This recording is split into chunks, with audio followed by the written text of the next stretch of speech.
Good morning, everyone. Thank you all for joining our fourth installment of the Verita Live for Parents, where we cover a lot of relevant educational topics, global topics, as we're talking about today. And thanks for joining us today on this gloomy weather, this gloomy spring weather, right? So, what we're going to look at today is we're going to look at global citizenship, right? What is it? Why do we talk about it? How do we support this, especially within students, your children at home and at school? Okay. Um, I also wanted to let you know that our next webinar, which will be next week on the 21st, we're going to be talking about adolescence, teenage brain. Okay. All righty. So, Mr. Damian. Hi, Mr. Joe. Thank you. So I'm going to pass it over to Mr. Damian.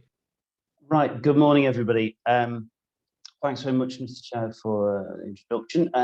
It's great to be here with you this morning and to be able to talk a bit about the topic of global citizenship. You'll see that this picture that we've chosen, it's indicative of what not only us as a school, but the International Baccalaureate as a group also believe in their schools is necessary to make the world a better and a safer and a more harmonious place.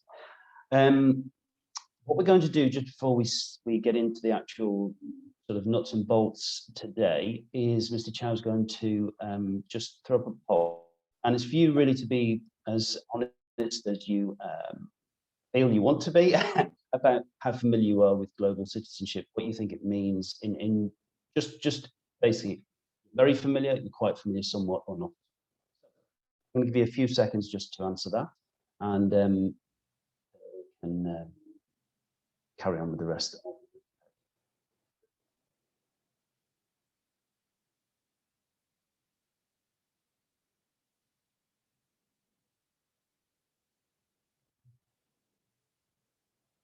So hopefully most of you have been able to vote. Mr. Charles just remembering that.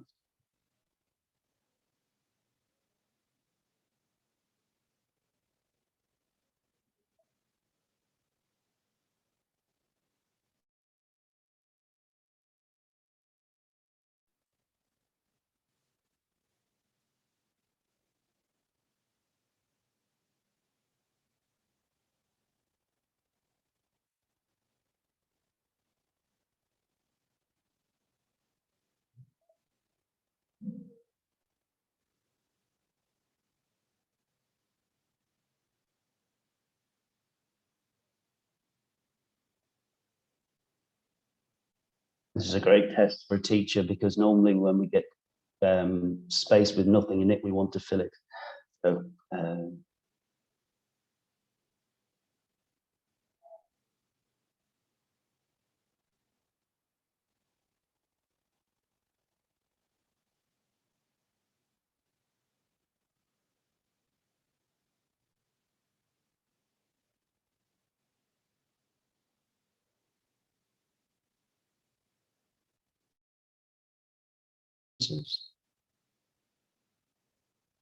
that's some, okay.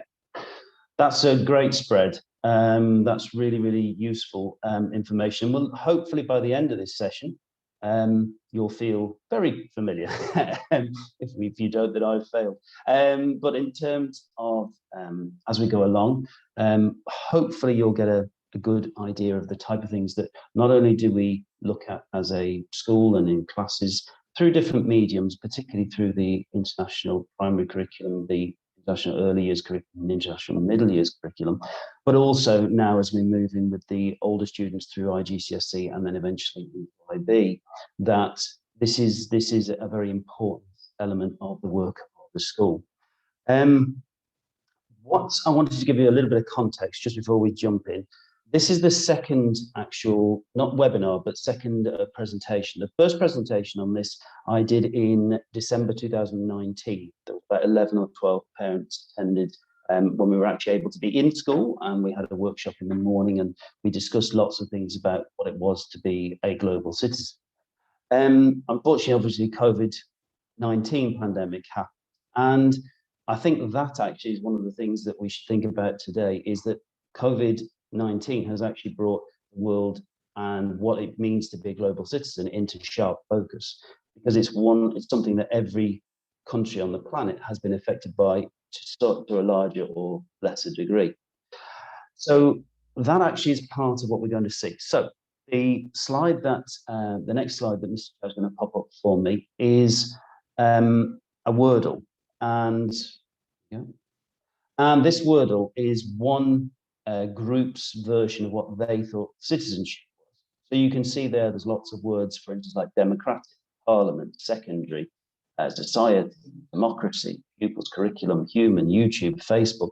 There's a whole load of things there: Twitter, diversity, report, contemporary, skills, online, offline, duties. Huge number of things there that one group of people came up with. Now, we're not going to do a Wordle today, but we are going to have an opportunity by the end of this session to actually look at a definition, a draft that the children and the staff, some of the staff are teachers and teaching at the moment, have been able to contribute to. But you are going to be helping to contribute to that definition as well, because there may be some things that are missing. There may be some things that you feel actually that word could be stronger, could be different, could be particularly, there may be an element to more local to Romania or to even to Bucharest and our own community. You may feel that you want to add to that draft. So we have this opportunity today to create a definition and to look at the definitions there and to alter it, and to amend it and to improve it. So, first question before we go to the next slide is, think of all the people that you've met along the way. Now, for some of you, that may be a huge number of people. For some of you, that may be a smaller number of people. What I want you to think about is, did anybody you met along your journey in life, did anybody have exactly the same background as you?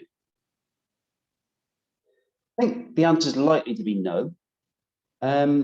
We may think to ourselves, oh, well, we went to school with those children down the road, and we played out with them as children, and we went to the beach, maybe if we lived near a beach, or we played in the same parks. But actually, what we didn't know was maybe their background. So for a good example, take myself. Although I was born in the UK, my parents are both Irish, and they therefore were immigrants. So they were the equivalent of economic refugees when they left Ireland in the 1950s and 1950s. They were not able to get jobs in Ireland that paid reasonable wages. So they left as economic migrants to move to the UK. And then they got married, and then they had myself, my brother, and my sister. And their success was through leaving their homeland to make a better life for themselves and then eventually for us children. So I'm a product of global citizenship. Most of you, more than likely, have either lived in another country, are living in another country to your homeland, or certainly have many connections. So as we go through this morning, think about that. Think about how you are linked to people around the world. So the next slide, Mr. Chow, please. Oh, sorry, the clip. So we're going to watch this clip first, and then we'll come on to the next.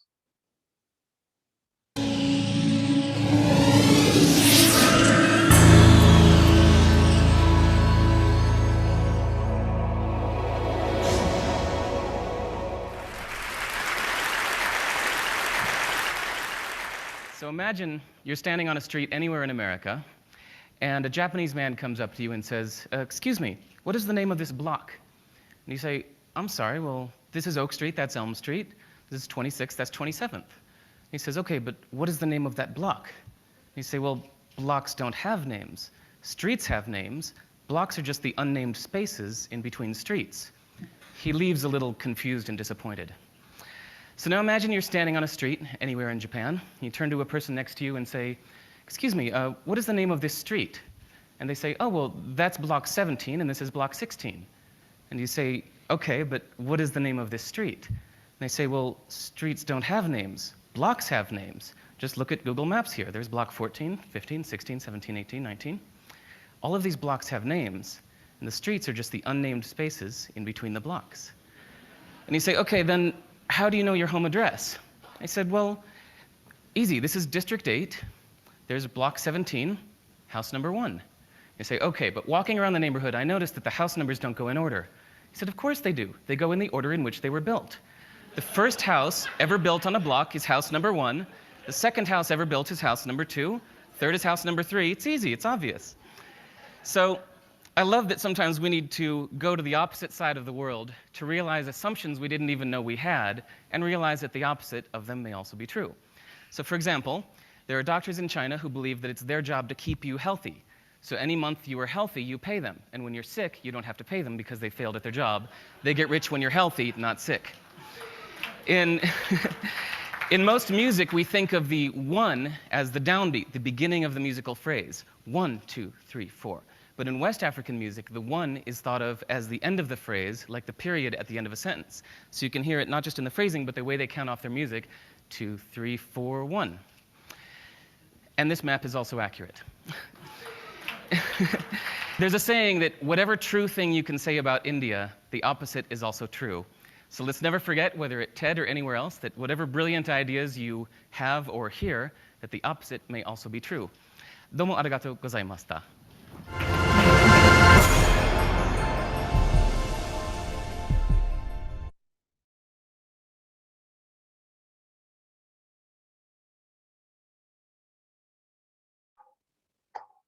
Thanks, Mr. Chair. So that clip, I think, perfectly explains what different people's perception of the same thing is. And I think global citizenship fits neatly with that. We have a perception, some of us felt that in that poll, felt we had a very clear understanding. Some people had some understanding, some had a reasonable understanding, some felt not much.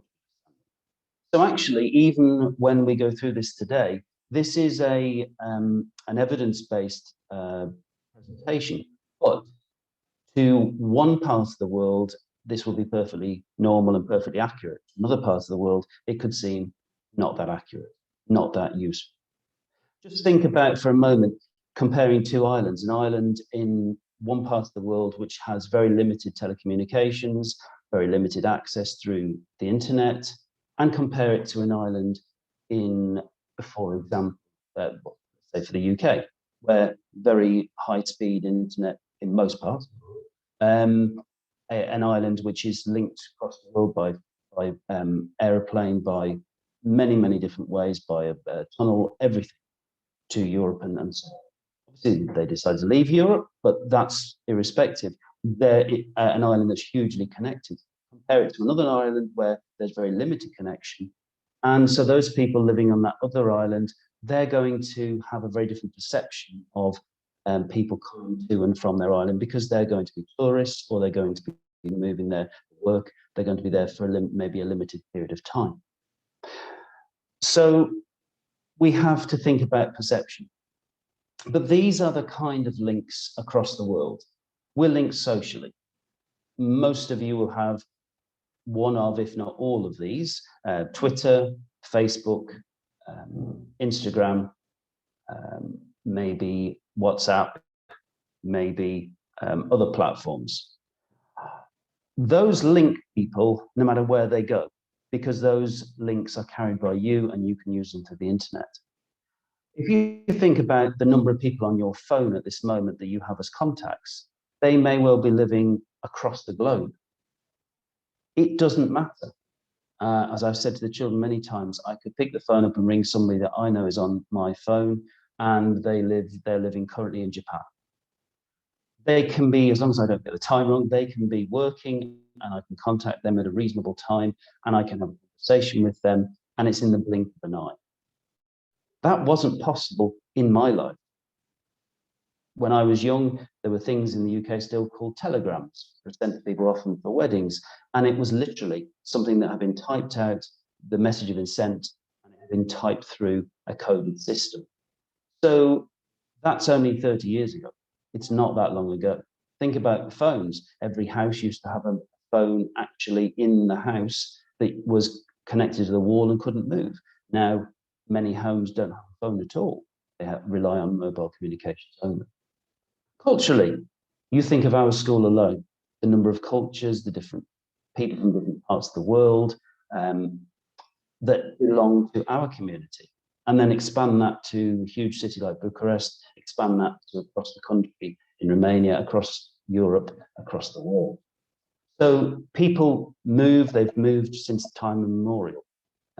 You can think back to, you know, the great explorers from many millennia ago, who moved throughout the world for different reasons, mainly for trade. And that's what we come to for the third one, economic movements, global links through economy. They're massively important for how the world works. Going back to COVID, think about how the vaccine is being rolled out through the world. And actually think about that picture we watched when he showed us the actual globe, how it should be represented compared to the one that we see, which shows Europe and the Americas as bigger countries than they really are. All of that is political. I'll come to it in a few moments. But economically, we are linked. We are intertwined. We cannot avoid that. And that's why with the vaccine, it is so important it is spread throughout the whole world and not just certain parts this year. And then, you know, the poorer parts of the world not getting that vaccine for 3 years in some cases. That's not a good thing. That's going to affect and impact maybe some of us, because we will come into contact with people who've been to some of those countries, and they won't know that they're carrying something, and they could bring it back into the country, the next country they visit. That's how it spread in the first place. We want it not to be free spread. So global links and global citizenship is about responsibility. It's about us thinking on a global sense, not just on an individual sense, certainly, thinking in a much wider. So environmentally, sharing one planet. When we look on in so many of our units about how can we support the world, how can we make it a better place to live in, you know, one of the simplest ones is through litter and picking up litter and making sure it goes to the right places and being environmentally friendly and separating our plastics and rubble and metals and reusing them and recycling them. This is going to be a huge element of how the planet will evolve over the next 100 years. And that's something that it is incumbent upon us teachers in school and you as parents to share that with our children, that they become as environmentally aware as possible. And politically, we are all connected in Romania through the EU to the other member states of the EU. We're connected from that, and trade-wise, economically and culturally to the north of the whole of Europe itself, to those countries that don't belong to the EU, to the countries of North Africa, to the countries of the Middle East, and then beyond and into Asia and each of the continents of the world. We are intrinsically linked. Politically, sometimes countries are used as well for to ensure political stability, so that there is that opportunity stop other countries trying to take over or take power in another region. So all of those things are elements that, as global citizens, we need to be aware of. We are part of a huge interconnected system. Okay, Mr. Chair, we'll move on to the next one.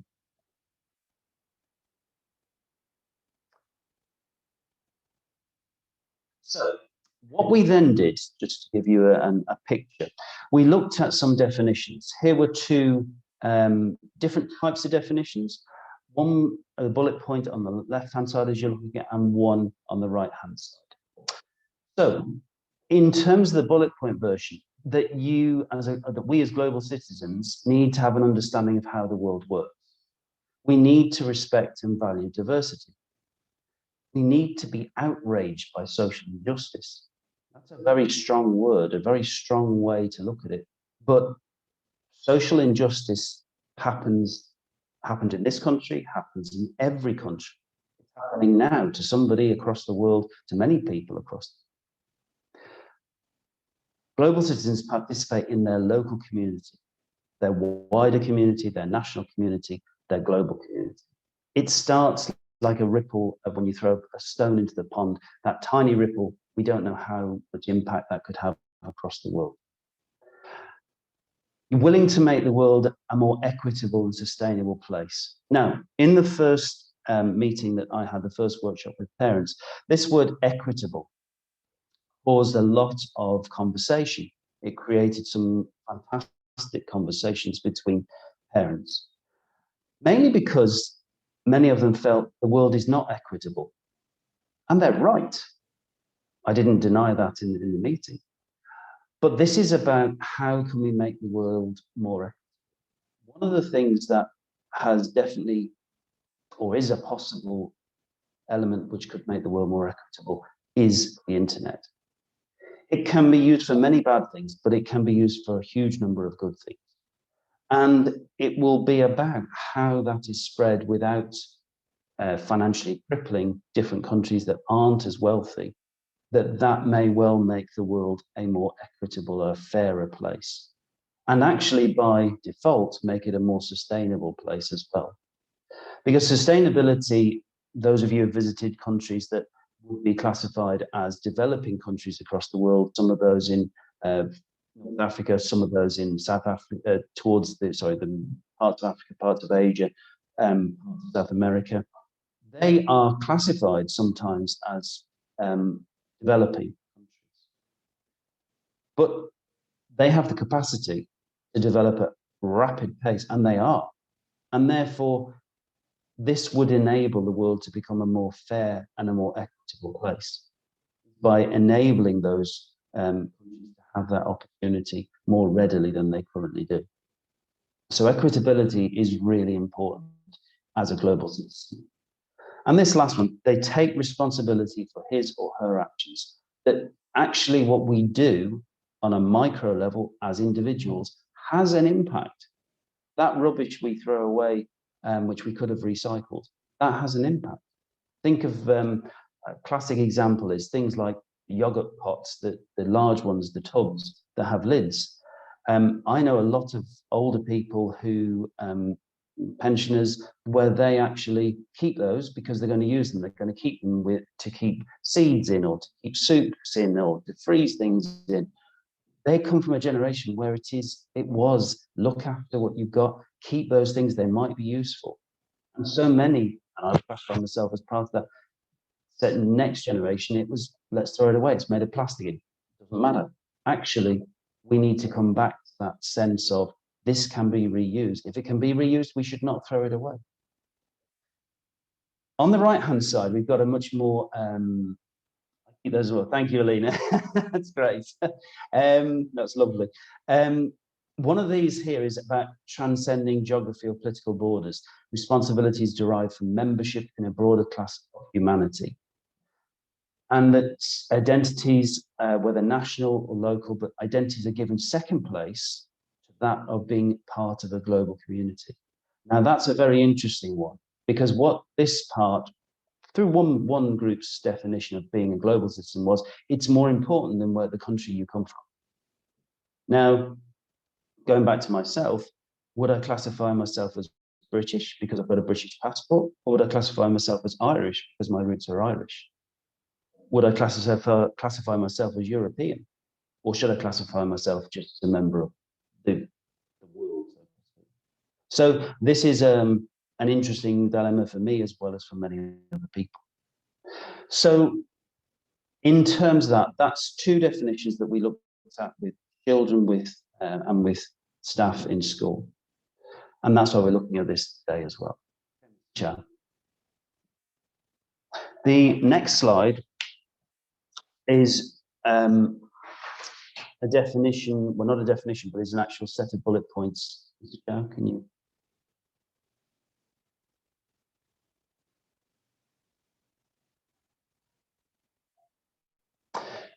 And it really is, this is by a researcher, Louise Casey, and she defined really having looked at many different ways of and interviewing people about what a global citizen is, it's aware of their wider world, has a sense of their role as a world citizen, respects values, diversity, and cultural differences, wants to tackle social injustice, lives and promotes a sustainable way of life, and takes action to make the world more equal and peaceful. Takes action. And this is something that we bring back to in our service learning program, which obviously has been massively hit because of COVID at the moment.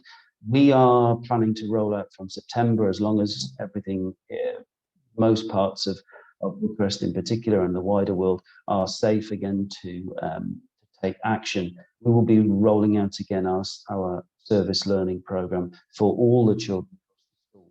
And in the later years of secondary, it's about their opportunity to work in their CAS program, service action program, where they can make a true difference in whether it be local or national or international. And then if we move to the next slide, there's just one more definition that actually came from Oxfam, which obviously is an international group. So someone who's aware of and understands the wider world and their place in it. They take an active role in their community and work with others to make our planet more peaceful, sustainable, and fairer.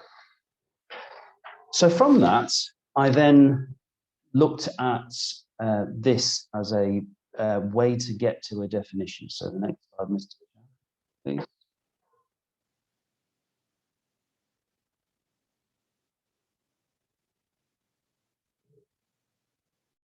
So we looked at these questions. Global citizenship here at Verita means what? It begins with what? It looks like what? Global citizenship expects each individual to know what, to feel what, and to act how. So those were the kind of things I wanted you to be thinking about just while we're going through the presentation. How does it expect us to feel? That's an interesting question I thought that we needed to throw into the mix, because all the way through it's been noble thoughts and noble acts, but it's actually how would we feel if we were one of those people who didn't feel part of a group, who didn't feel they belonged? How would we feel? How would we want people to feel? How do we want people to feel? And how do we want people to act? So thinking about those, we've moved on to the final slide, which is about our definition of global citizenship. And this is what the students and the staff came up with. Global citizenship at Verita means nurturing a sense of curiosity and an understanding of what makes a sustainable, wider world in which diversity and respect is key for all people. It stems from building our community on values of kindness, acceptance, empathy, and inclusion. It requires each one of us to take a stance against social injustice and work for an equitable, peaceful, interconnected world in which everyone feels truly responsible and empowered to make a difference. We're going to leave that slide up there because at this point, what we'd really like is either questions, thoughts, ideas, words you think we should include or add to our definition, and then any comments that you want to make in the chat about what you've heard. Is there anything you don't agree with? Because this is not by any means a complete picture, but it's the picture that we were able to create and to talk about and to basically create an area for discussion, a time to chat about this and to argue sometimes, or to certainly stimulate debate. Okay, so we're going to give you a few minutes just to think about any questions, any thoughts, anything you want to add to, particularly to this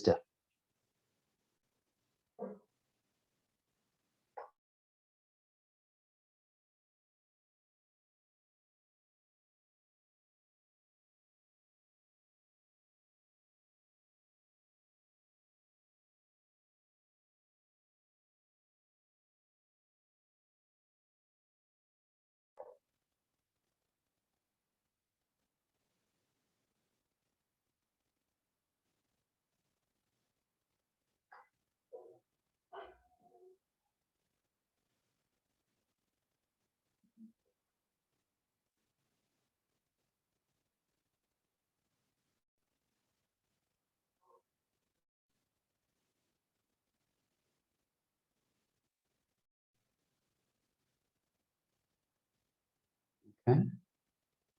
Anybody? Anything to query? Anything you'd like to change? Anything you'd like to add to at this point? Right. I believe it would be useful if you have recommendations for. Reading this stories books we can do. Yes. Okay. That's really useful, actually, Diana. We will come up. We'll go through and we'll look at see what the type of books that we've got in, not just in Cell, but also with that we have in we can use. Yes, there are many videos actually on YouTube as well that you links to that are really quite superb, that really make you think. TED is a great source, the TED Talks for this type of thing as well. Yes, it will be a huge part of our future, Marius. Thank you. How we eat an elephant in slices, kindness, splitting. All right, nice. That's lovely, Kristen. So how, yeah, into how we split it up. That's very useful. Yeah.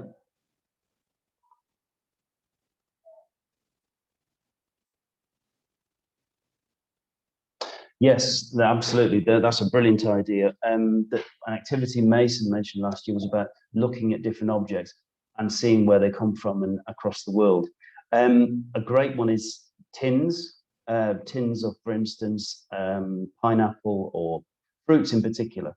When you actually look at the label and you drill down, often you'll find that they come from all over the world. They may be packaged in a particular country, but they've actually come from somewhere else. And most things now have actually where they originated from. And it's very, very important that children understand. I always use a classic example that, and avocados, yes. I use a classic example that when my mother was 12, it was the first time she'd ever seen a banana. She was 12 years of age because she lived through the wartime. She'd never seen a banana. And she'd been told about these things, and then suddenly they appeared in the shops about 1950. And that's quite a stark thing for children to hear, that somebody had never seen a banana and they were 12 years of age. They just assume you can always get them in shops. And in the UK, one of the classic things we used to ask was, where does milk come from to children? And they used to say the supermarket. They didn't seem to grasp that, you know, there was a cow involved and there was milking to be done, and those things are okay, they're children's misunderstandings, but it's about us teaching them and learning at home and going to visit places like farms and things where you're able to, and it actually is about spreading that. Yeah. So that's a brilliant idea, just looking where things come.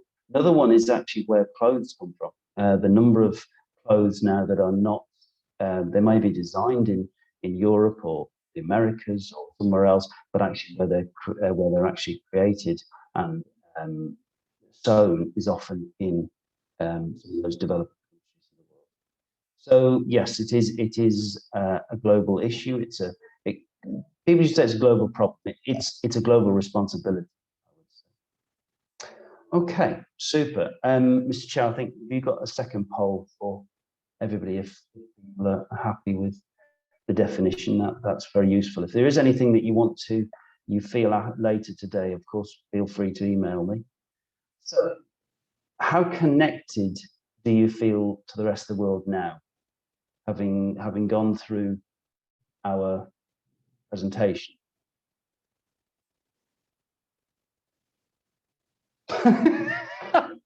Oh, that's wonderful. Iliana just shared a real joke. An American child came to Romania and saw chickens in the garden running.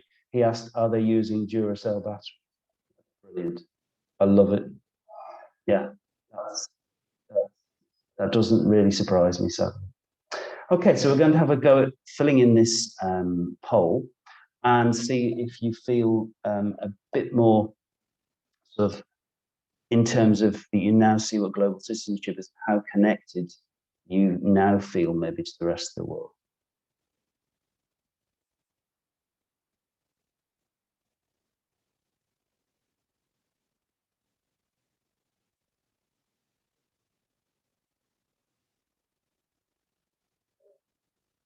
And Alim's just shared with us about around Christmas, people shared initiatives of their traditions and occasions.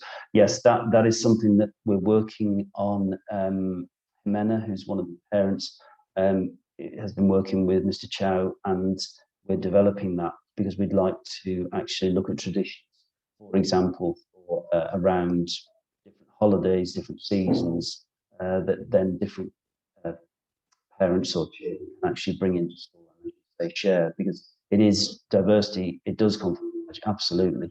I was fortunate enough to go to school with 26 different nationalities of children, and it made a huge difference at different times of the year to learn about their traditions and to learn bits of their language and things like that. So it widen your perspective on life.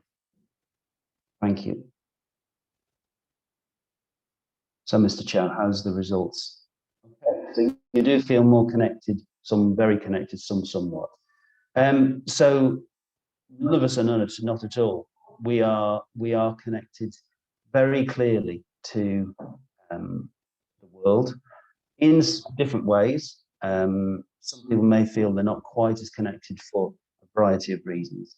But I think whatever happens, because all of you listening this morning, share common language, otherwise I wouldn't be able to talking to you. And that's very important. If you think that the vast majority of the world are bound by that common language of English as well, it is very, very important that you are able to travel around the world, and in many countries you will be able to get communicate and develop friendships, other things through the fact of that shared common language.